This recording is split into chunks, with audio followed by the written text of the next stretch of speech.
Nice collection, eh? We got our share and more. More than we thought we'd get when we joined the 43rd early in 1941. What does it take to get a Purple Heart? General Washington said it takes valor. Our ancestors showed plenty of valor in the Revolutionary War, the Civil War, the Spanish-American War, in World War I. Only they weren't called the 43rd then. There were only a few regiments of civilian soldiers, volunteers of the New England National Guard from Maine, Vermont, Connecticut, and Rhode Island. The 103rd Infantry, the 169th Infantry, and the 172nd Infantry. Some of them with history dating back more than 100 years. That was long before they called us the Winged Victory Division.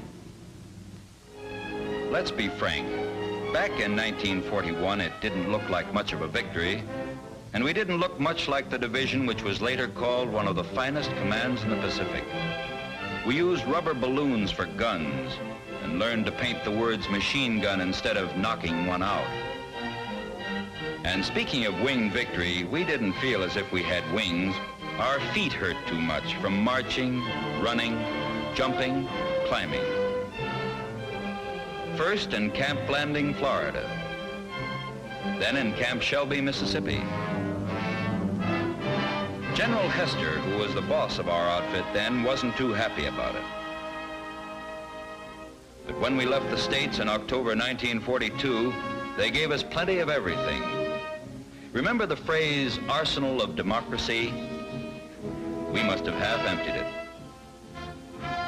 Of course, we felt sort of strange when we moved through the Golden Gate. After all, we were still just a bunch of civilians in uniform.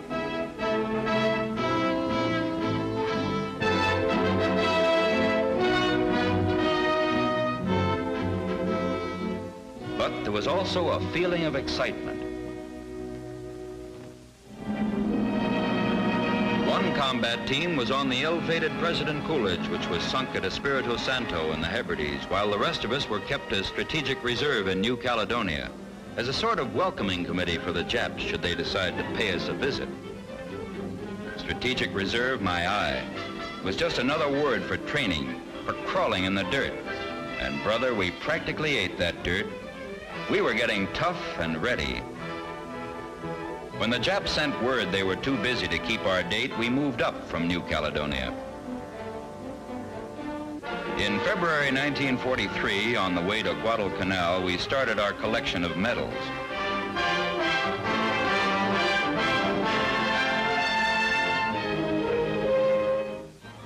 The Japs sent us greetings by plane and torpedo, but by and large, it was only a mopping up operation, putting the finishing touches on a good job started by the Marines.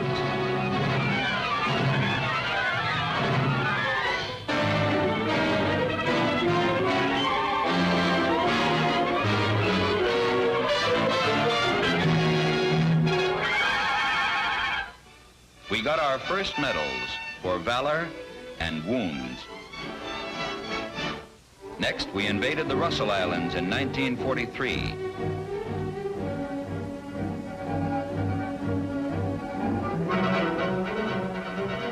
Maybe it wasn't much of an invasion, but it was worth the experience. It was a good rehearsal for our next job.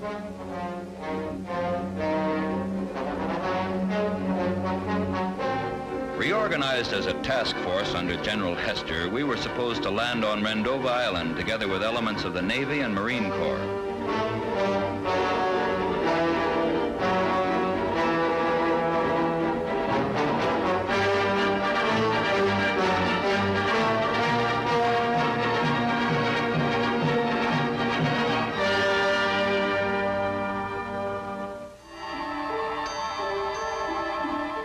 It's funny what kind of thoughts go through your head once you know there's nothing between you and that coastline but a prayer.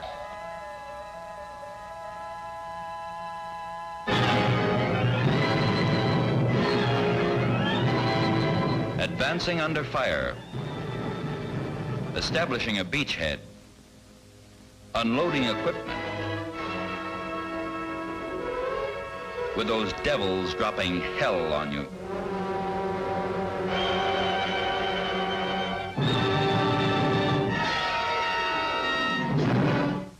Backed by Navy support, we consolidated our position on Rendova Island and sat down for a few minutes to have some chow. Then the order came to move across the channel to Munda Airfield. Maybe I feel a little bitter about Munda Airfield. For 31 days we bled for every inch we advanced, moving through rain and mud, fighting against heavily fortified and camouflaged positions.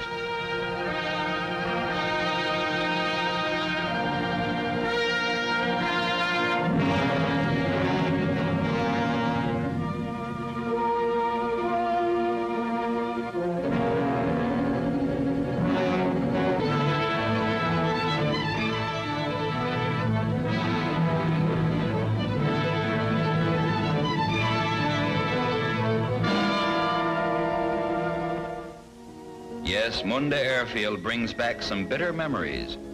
We got quite a number of medals for valor and wounds.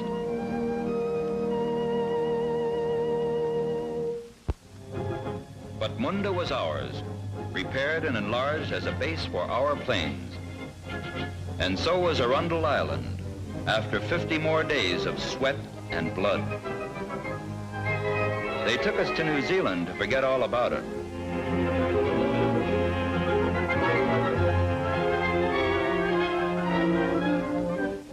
The fellow had a chance to relax a little in those days.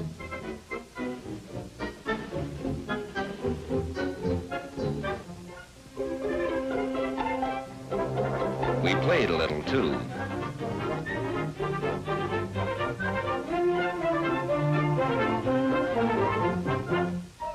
Although we knew darn well it wouldn't last long when replacements started coming, it meant we were getting ready for a new mission.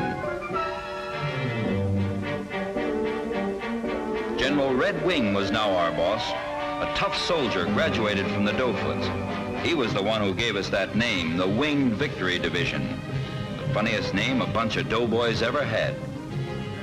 We sure did that name proud when we landed at Aitapi in July 1944. The landing itself was easy, but there were some fireworks after we landed. Plenty of fireworks. There were 80,000 Japs and only 20,000 of us. But our equipment was good and so was our morale. The Japs must have thought we were crazy, but we kept going. They attacked us across the Drinamore. That's the name of a river. You had to be quite a linguist to tell where your buddy fell.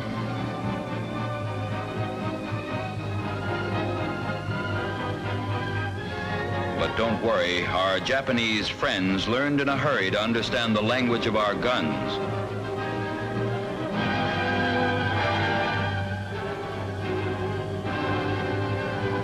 We smoked them out of their holes like rats.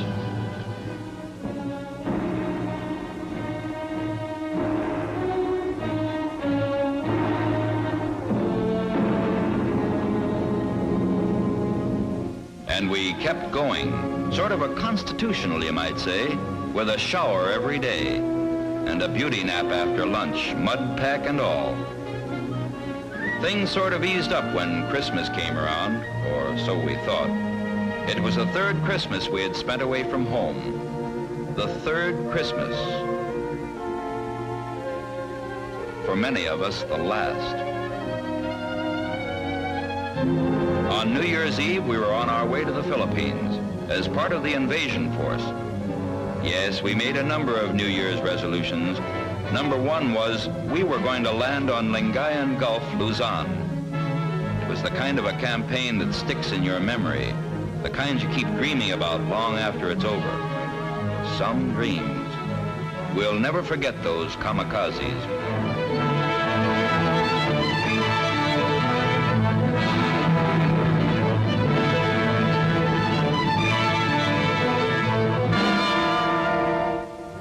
Our first troops landed on the morning of January 9th with orders to seize the left flank in order to block off the Japanese in the mountains of Baguio.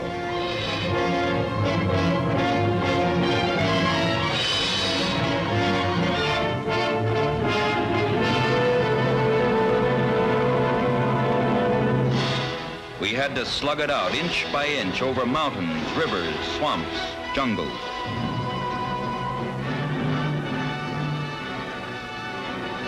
Then our wings carried us south to Fort Stotzenburg, which we helped liberate. But we didn't have time to stay for the ceremony, for we were doing our share at Clark Field and the rugged mountains that flank the field on the north. The boys who keep the records will tell you we killed more Japs than all the other divisions that fought on Luzon.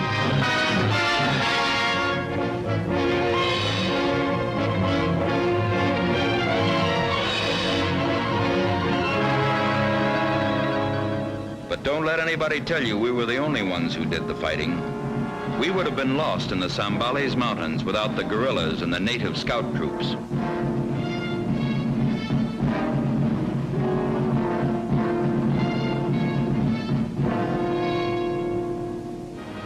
The Japs were getting desperate, but nobody could stop us now. We moved south and tackled the famous Shimbu line at Antipola east of Manila, sweeping to a junction with the 1st Cavalry Division southeast of Laguna de Bay. Then to Ipoh Dam, which was the main source of Manila's water supply. We blasted the Shinsu fortress and secured Ipoh Dam intact.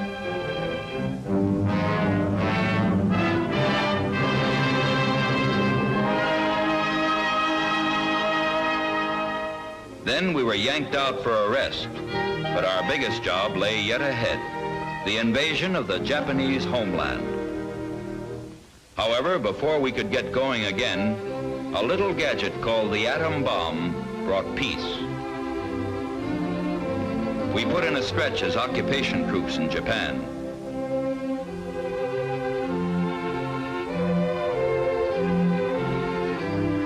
We were back at swinging a stick instead of a bayonet. Finally, we started on our voyage home.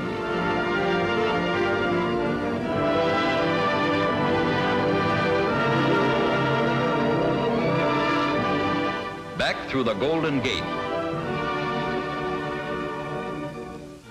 3 years older, years wiser, minus many of our buddies, plus a lot of medals. The voices that cheered us in San Francisco were the voices of America. The America we had fought for in 4 campaigns that won us 2 Congressional Medals of Honor, 1 Distinguished Service Medal, 75 Distinguished Service Crosses, and a collection of Silver Stars and Purple Hearts. We were a happy bunch of soldiers, for we had done our job in the bloodiest war of history, and we had done it well. And now we are home again. New England, once again a part of the National Guard. Citizen soldiers, ready to serve our country whenever we are needed, whenever we are called.